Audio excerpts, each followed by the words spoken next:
Hi, in the last video we were considering edgework blocks, and when we were considering the edgework blocks we stumbled upon the contract curve.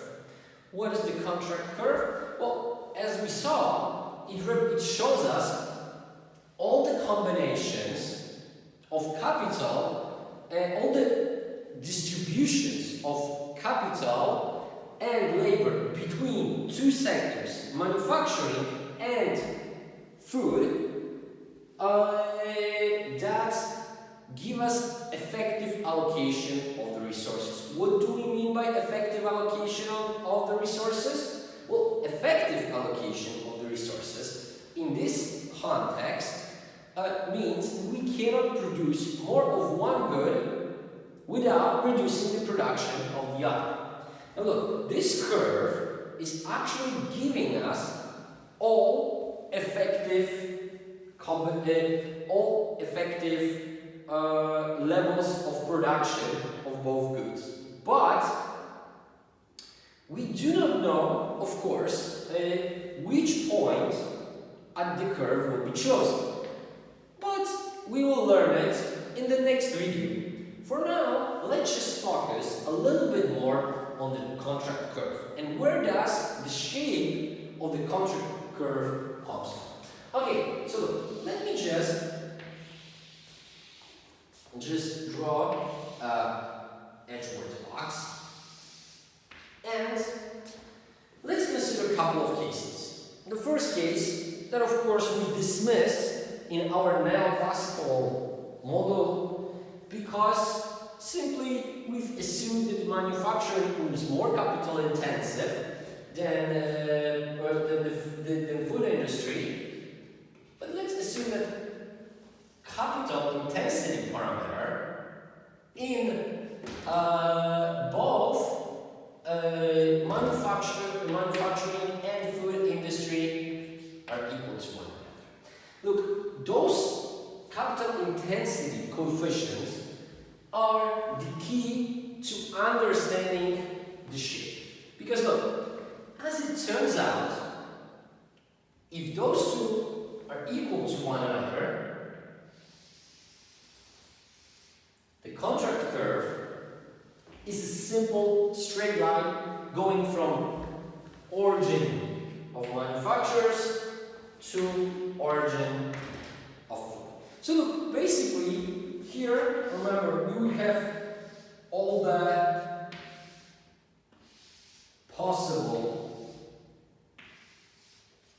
points at which those two isoquants, or all those families, like these entire families of isoquants, are tangent to one another. But, of course, this is not the case that we are discussing in our model. Because in our model, we are assuming that alpha m is actually bigger than alpha f. So, if the capital intensity parameter is higher in the manufacturing industry, but let's just say at the beginning it's just slightly higher than in the food industry, what would happen over here? Well, as will be showed mathematically a little bit later, it turns out that this straight line are becoming simply more curvy. And as you might expect, if capital intensity parameter in manufacturing is increasing,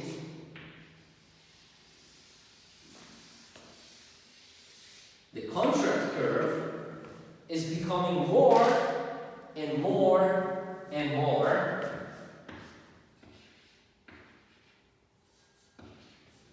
curvy.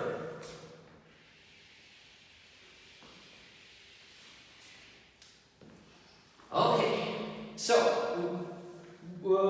now we know that the bigger is the difference between the two, the more curvy the line is. But the question is now, why is it curvy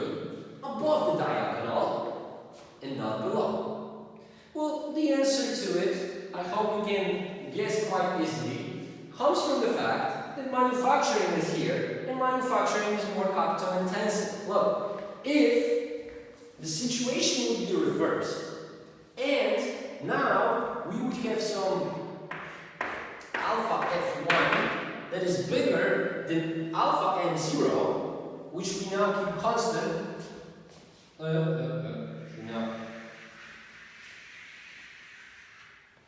We would have a contract curve that looks like this. Okay, so this is all about the graphical analysis. Now let's move on to derive. Let's move on to derive the contract curve from the perspective of the manufacturing sector. Okay, and now look, what we have said so far is that contract curve represents all possible points of tangency between isoplans from manufacturing and food sector, right? So, if I want to actually find those 2 points, all I need to do is to use the slope of the isoplan for manufacturers that we found a couple of videos ago, and the end slope of the isoplan for food. Because they are tangent at the contract curve, all I gotta do is to equalize those two. Now,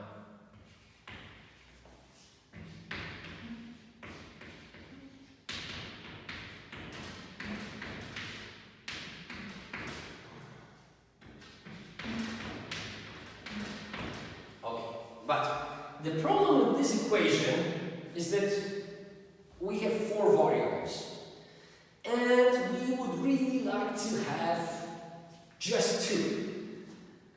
So what can we do? Well, we can use the assumption of full employment that we introduced before, and we can notice that if K is the total capital, which is a constant, and we have full employment, then capital can be either in manufacturing or in food industry. So, in other words, capital used in food industry is capital, total capital, and is capital in manufacturing industry. And by the same token, labor, in case of labor, we've got labor can be employed either in manufacturing sector or in food sector. Now, we've got out of this we can get that labor employed in food industry is equal to L minus LM. And right away, I can simply substitute this result over here. And again we have just 2 variables in the model. Okay, and look, I'm gonna solve it because with the tradition that we've got, we're gonna solve this for Km. Okay, so first thing we want to do here is to multiply, is to get rid of this, right? So we need to multiply both sides by alpha m over 1 minus alpha m. And we also want to get rid of ln, so let's add ln over here. Then we get that km is equal to alpha m 1 minus alpha f over alpha f times 1 minus alpha m times L times K minus Km over L minus Lm.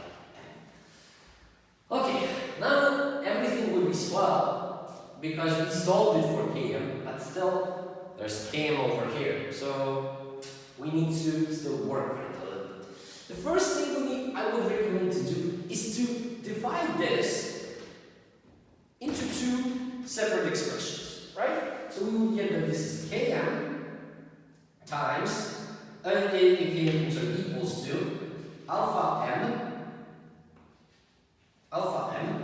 1 minus alpha f ln over alpha f 1 minus alpha m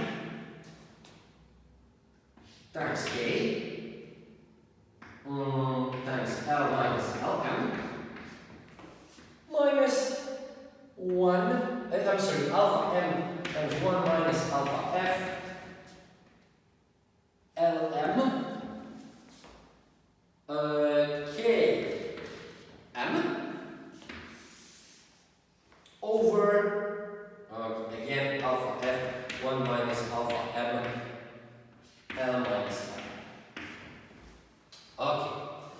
Now, another good thing to do, usually when we solve an equation, is to put all the variables of interest on one side and everything else on the other. So let me just put this on the other hand side of the equation.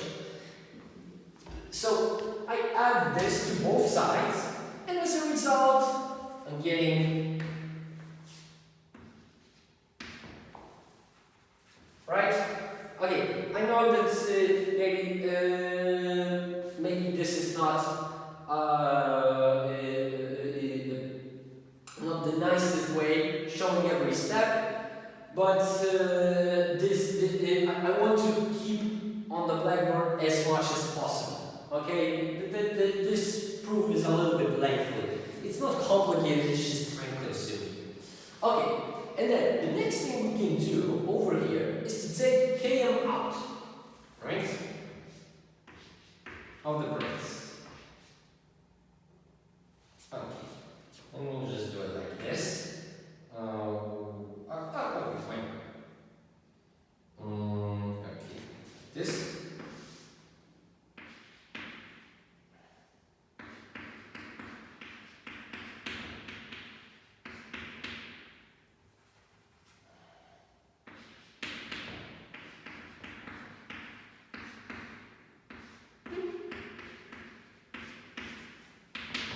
And here, nothing changes.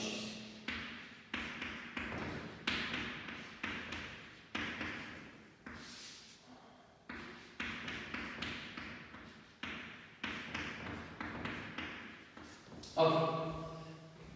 So, now, a good idea would be to change this one into expression that we can actually add over here. Well, look, at this moment you can say, like, why do we need to do it? Because all I need to do is to divide by this, both sides, and we've got the result. But the result would look awful, and with a couple more steps we can make it look very, very nice. Okay, so what I'm going to do right now is I'm going to change 1 into alpha f 1 minus alpha m L minus Lm divided by alpha f 1 minus alpha m L minus Lm. Right? And because of that, I can add the two. And all I need to do over here is to add alpha f 1 minus alpha m L minus Lm.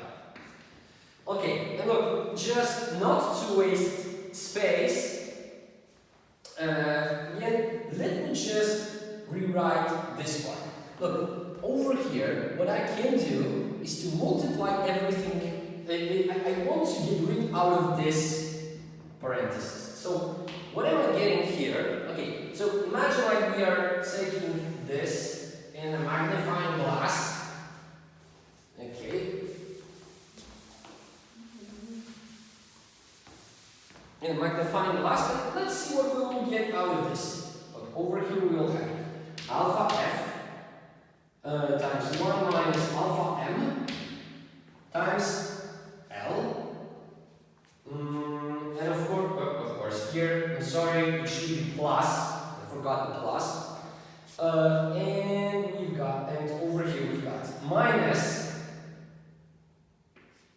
alpha f times 1 minus alpha m L we've got plus alpha m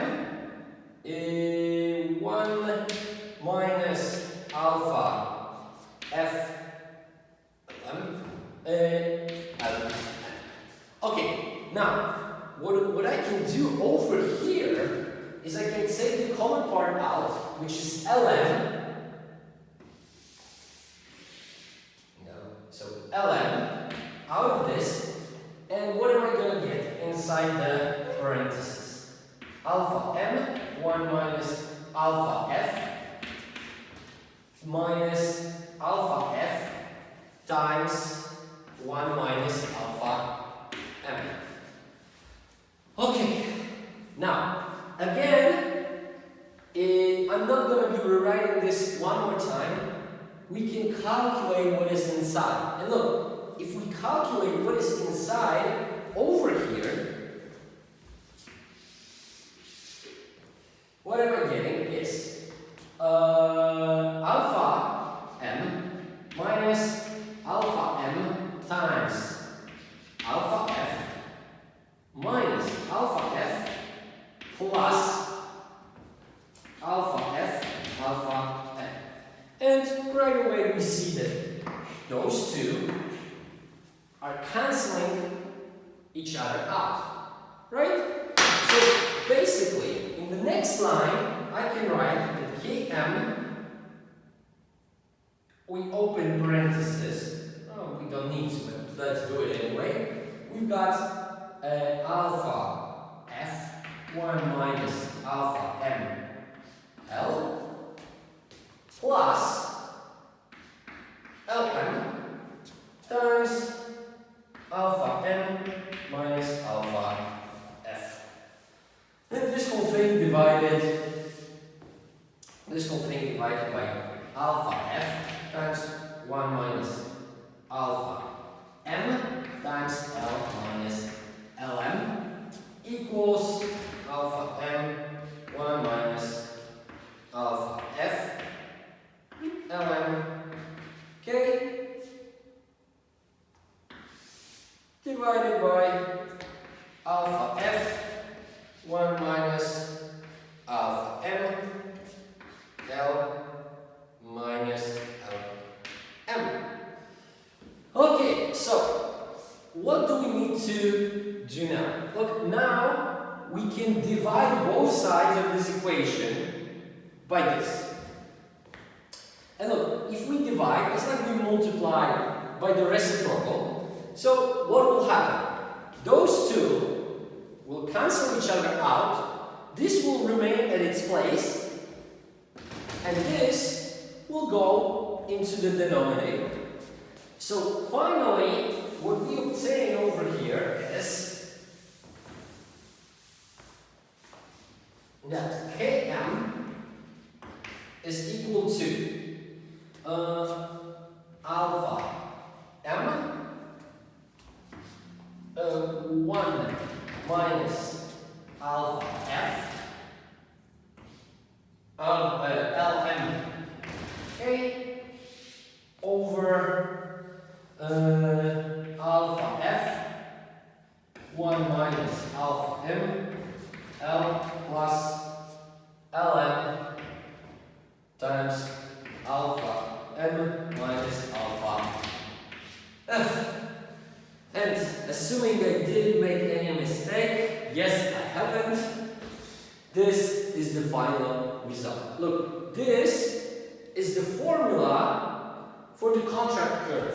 Now, knowing the specific value of alpha m and alpha f, so capital intensity parameters in manufacturing and food industry respectively, we are able to draw this curve. But let's consider one specific case that we are actually not using here, because as we said before, in neoclassical model we are assuming that manufacturing is more capital intensive, while food is more labor intensive.